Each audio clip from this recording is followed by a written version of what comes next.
सबसे पहले English literature की जो टाइम लाइन है उसमें आपको पता होगा कि इसकी शुरुआत जो है वो ओल्ड इंग्लिश पीरियड से होती है और ओल्ड इंग्लिश पीरियड को ही हम दूसरी भाषा में एंग्लो सेक्शन पीरियड भी कहते हैं। और एंग्लो सेक्शन पीरियड का शुरुआत जो है वो 450 ईस्वी से लेकर 1066 ईस्वी तक माना जाता है।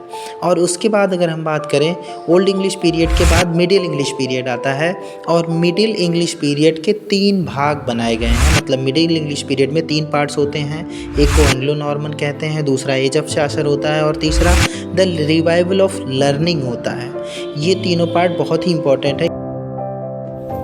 मिडिल इंग्लिश पीरियड के बाद फिर आता है एलिजाबेथियन एज। एलिजाबेथियन एज जो कि एज ऑफ शेक्सपियर के नाम से भी बहुत ज़्यादा फेमस है, गोल्डन एज है।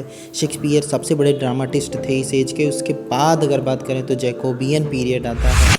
जैकोबियन पीरियड जेम्स फर्स्ट से फेमस होता है क्योंकि उनका नाम जैकोब होता है लैटिन में, जैकोब से जेम्स फर्स्ट और जैकोबियन एज। इसके बाद कैरोलिन एज आता है। कैरोलिन एज चार्ल्स फर्स्ट के नाम से फेमस होता है क्योंकि कैरोलस, उनके नाम का कैरोलस मतलब होता है लैटिन में।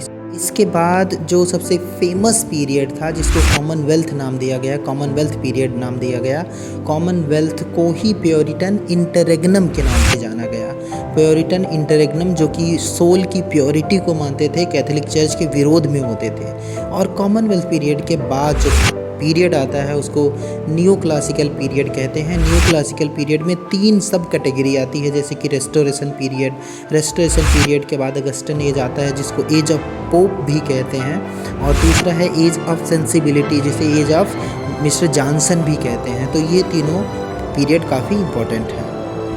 इस पीरियड के बाद आता है रोमांटिक पीरियड। रोमांटिक पीरियड को एज ऑफ वर्ड्सवर्थ के नाम से भी जाना जाता है। इस टाइम के जो पोएट्स थे वो नेचर पोएट्स थे, नेचर को बहुत ज़्यादा पसंद करने वाले पोएट्स थे। इस जो रोमांटिक पीरियड है उसके बाद आता है Victorian period.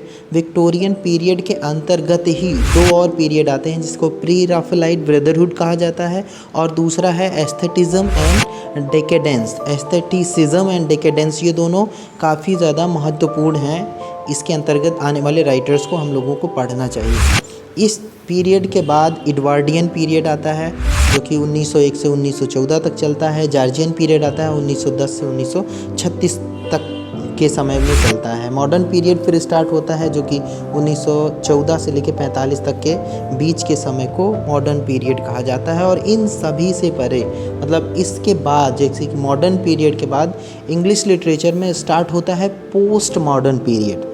Post modern period जो है वो 1945 से लेकर अब तक के समय को पोस्ट मॉडर्न पीरियड कहा जाता है। और इंग्लिश लिटरेचर में काफ़ी ज़्यादा परिवर्तन हुआ है पोस्ट मॉडर्न पीरियड में। तो ये था टाइमलाइन ऑफ इंग्लिश लिटरेचर।